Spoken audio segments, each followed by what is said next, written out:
নমস্কার বন্ধুরা, আজকে আমি বানাতে চলেছি এমন একটা নিরামিষ রান্না যার গন্ধ উঠলেই একেবারে 2 প্লেট ভাত খেয়ে নিতে ইচ্ছে করবে। একেবারে নতুন কচি সজনের ডাঁটা, আলু আর ডালের বড়ি দিয়েই তৈরি হয়ে যাবে এই অসাধারণ রেসিপি। এই রান্নাটার জন্য আমি এখানে নিয়েছি একেবারে কচি ও নরম সজনের ডাঁটা। যেহেতু সজনের ডাঁটাগুলো খুবই কচি, তার জন্য কোনো রকম আঁশ ছাড়িয়ে নিতে হবে না। আমি এইরকমভাবে টুকরো করে কেটে নিচ্ছি। এই রান্নাটার জন্য একেবারে কচি সজনের ডাঁটা হলে বেশি ভালো হয়।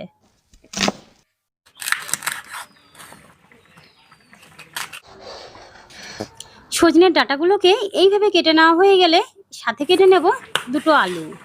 আলুগুলোকেও ঠিক এইরকমভাবে কেটে নিচ্ছি।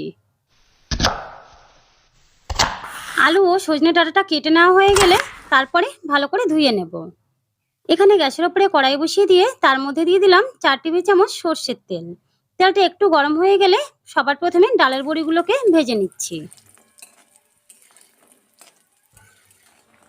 ডালের বড়িটা ঠিক এইরকম লাল করে ভাজি নেওয়া হয়ে গেলে এবার তুলে রাখবো। এবার এই তেলের মধ্যে দিয়ে দিচ্ছি কেটে ধুয়ে রাখা আলু। এবার আলুটাকেও একটু ভেজে নেব।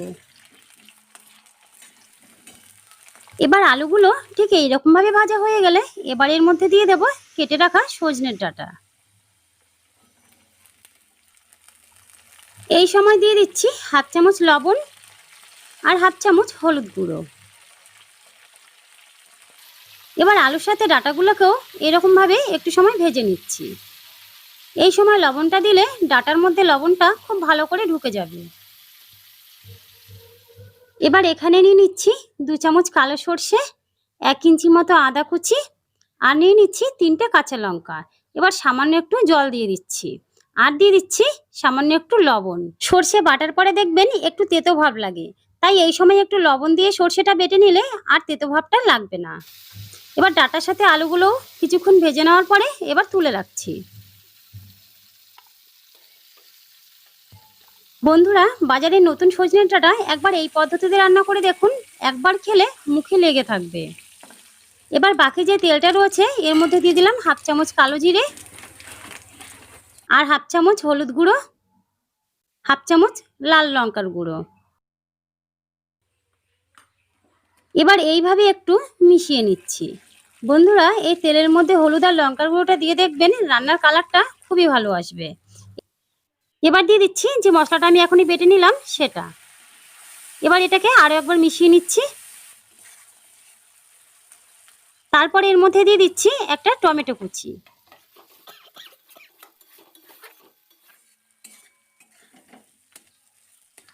এখন একই সাথে দিয়ে দিচ্ছি 2 থেকে 3টে চেরা কাঁচা লঙ্কা।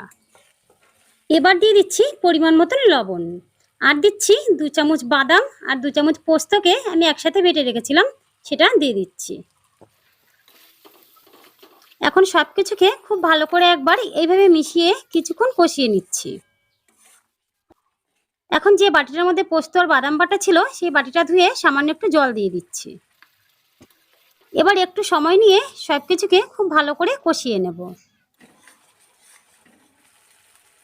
কিছুক্ষণ কষানোর পরে যখন দেখবেন মশলা থেকে ঠিক এরকম ভাবে তেল ছেড়ে দিয়েছে আর দেখুন রান্নার কালারটা কতটা সুন্দর এসছে।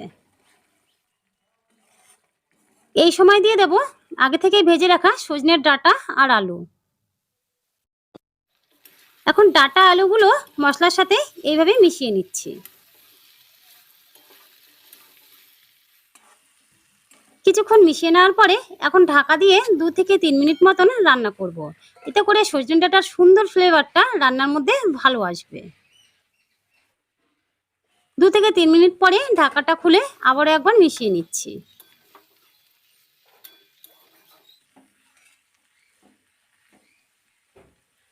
এবার দিয়ে দিচ্ছি জল।